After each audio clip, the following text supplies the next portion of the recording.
Hey, everybody. Remember, if you're a fan of the Tennessee Volunteers or just sports in general, please like, comment, and subscribe. Any and all support's greatly appreciated. Now, let's get to the video.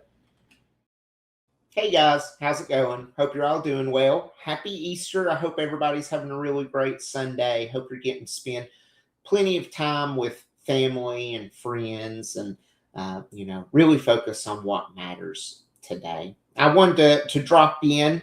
Now that basketball is largely wound down, we have the women's national championship today and then the men's national championship tomorrow night.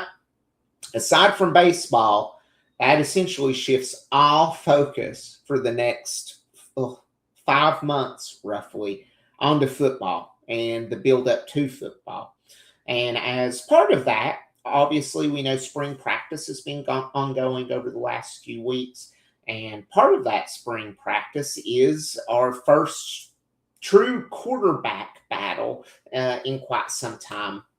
They had mentioned last year that when Joey Aguilar joined, that was a quarterback battle. It may have been, but obviously he ended up being the quarterback and doing pretty good here at Tennessee. So, who are the two main competition competitors? Rather, I know we have three quarterbacks on staff, but really this QB battle is going to come down to two individuals: George MacIntyre, the redshirt freshman who sat behind Joey Aguilar and Jake Merklinger last year, a Nashville, a Tennessee local, somebody who grew up a Tennessee fan. And then we have our true freshman coming over from the state of North Carolina, Faizon Brandon.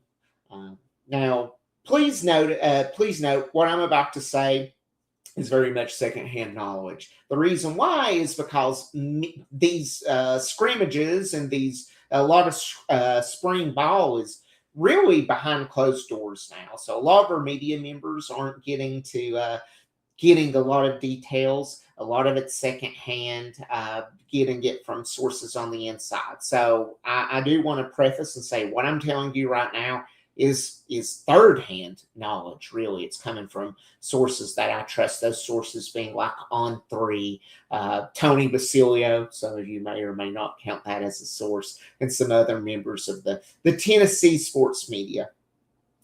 But by all accounts, as it stands today, the quarterback battles neck and neck. And this makes sense, right? Josh Heupel had been very clear that he would not be naming a quarterback in the spring, and it's going to go up through the fall. What we've been hearing is that MacIntyre is more consistent in his play and his approach, which is to be, assumed. He's been in the system for a year. He was third string quarterback. He's ran this offense before. He's been to the practices. He knows what to expect. This is nothing that's really abnormal to him. He's been part of this system. Faizon Brandon, meanwhile, is a true freshman. He's coming in. This is his first real collegiate practice. And this is a brand new experience for him. So whereas they're saying George MacIntyre is more consistent, they're saying that Faizon Brandon is a little bit more dynamic. He can dot a 40 or 50-yard pass, but then also throw a pick six. And this is something that happened in the last scrimmage, although it was reversed. He threw a pick six, but then he dotted a 40-yard pass to Deshaun Brain for a touchdown. So what we're seeing here and what we continue to hear is, again, Faizon has a lot of upside. He's young. He's raw. It's pure raw talent. Meanwhile, you've got MacIntyre, who has been in the system, and you know a little bit more what you're going to expect with him moving forward. There has been some rumblings, whether this is true or not, that it does feel like MacIntyre has somewhat, reached a ceiling in regards to skill and playmaking. Whether that's true or not, we're in spring ball. I hesitate to say, oh yeah, this guy can't progress any further than what he's putting on tape in the practices. But there always is that possibility. And really my message for this video is it's not so much a message as it is a question. You as a fan base, we as a fan base, and Coach Heupel, if that is the case, if George MacIntyre's steady and okay, but he's kind of reached his max capacity for a talent and developmental stance, what would you rather have? Would you rather have George MacIntyre, who's steady Eddie, or would you rather have Faizon Brandon, who's raw but is showing flashes of this athleticism that we've been hearing about throughout his entire recruiting cycle? He has those flashes, and you can really ride with him next year, get him the experience needed, that by year 2 or year 3, he is a real deal, think Bryce Young style caliber quarterback, but taller. For me, this was something that we similar had last year, right when I said there was a quarterback battle. If for us, if we had started George MacIntyre and we went from having 8 wins last year to 6 or 7, would I have done it? And I would have said yes, for the simple fact that I wanted him to have the experience, and I want him to develop, and I want him to see what the rigor of an SEC schedule would be like, right? That additional win's huge. When we look back at the schedule last year, was way more easy than it's going to be this upcoming year. We beat Florida, which I know they were terrible, but anytime you can beat Florida is a good day. But what's the trade-off?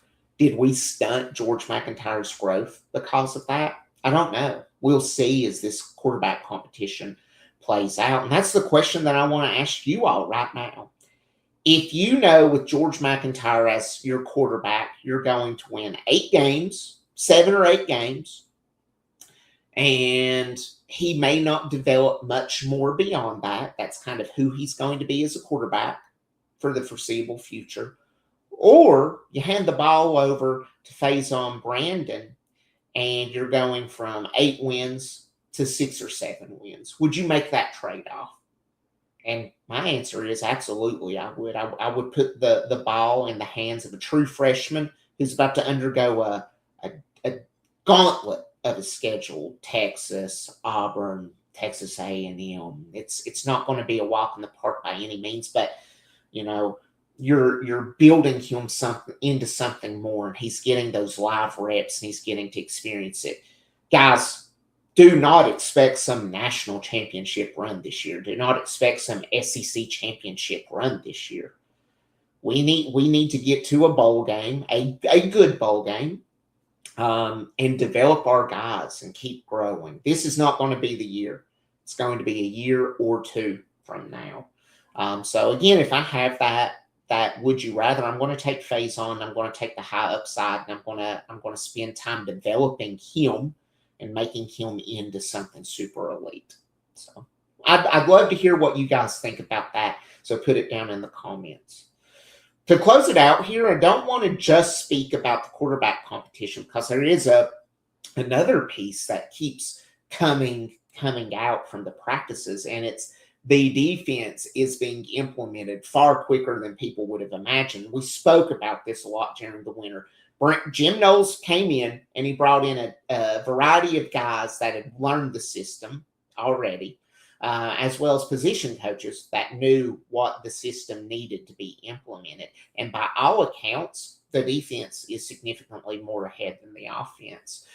And part of that is not just like, in the spring, defense typically outperforms the offense. What we're hearing is, no, the defense is actually improved under Jim Knowles. Now, this is scrimmages, this is practices, right? We'll see, 5 months from now when we're playing Georgia Tech in Atlanta, if it is noticeably improved, if they're able to break up those 15-yard passes that we always give up on 3rd and 15s for first downs. But by all accounts, the defensive line is wreaking havoc on the offensive line. The DBs are improved. The linebacker play is improved. The scheme is clicking with these guys, and that is great. And the reason I bring this up is there is a world where this team is kind of like the 2024 team that was led by he who shall not be named, Nico. I'm leaving you. In that the defense and the run game is what won us games. And if the quarterback could help, that was always a big plus.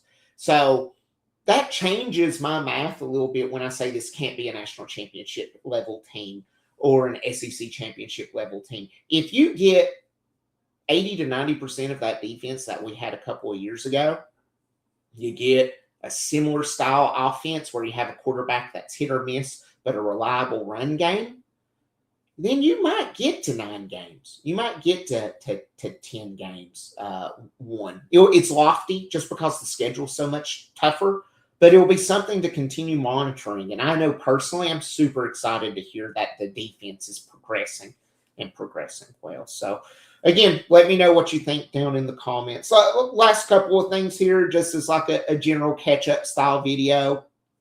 Went to the Tennessee baseball game yesterday against LSU. Great win. We actually the next game's getting ready to begin here in 8 minutes. So it's the rubber match against LSU. We'll show you. Have been partnering with something called the Hive Bet, which is just a way for us to essentially go out and look at a variety of bets across a variety of sports and tell you which sports book is giving you the most value. It has predictive analytics baked into it. It's got a chat box, stuff like that, which is really, really cool. So it's free. They do have a premier tier for the more AI functionality, but if you're just wanting to compare sports books, give this a look. But I will let you know, Tennessee being underdogs at home on a Sunday game, it feels like these rubber matches we've been coming up short over and over again. What I'm going to say here is I personally put money down on Tennessee to win outright and win this series and send those Tigers back to Baton Rouge a little bit disappointed. So again, just wanted to recap that really quick. But put down below in the comments, what are you thinking about with this quarterback battle? Are you team George, team Faizon, or are you team whoever's going to get us the most wins? Completely respect and understand that.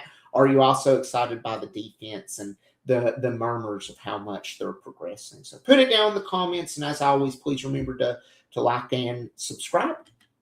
Oh, we'll end the video now. Thanks again for stopping in today. And remember, if you like this content, I can't ask enough. Please like, comment, and subscribe. Any and all support's greatly appreciated. And as always, go Vols!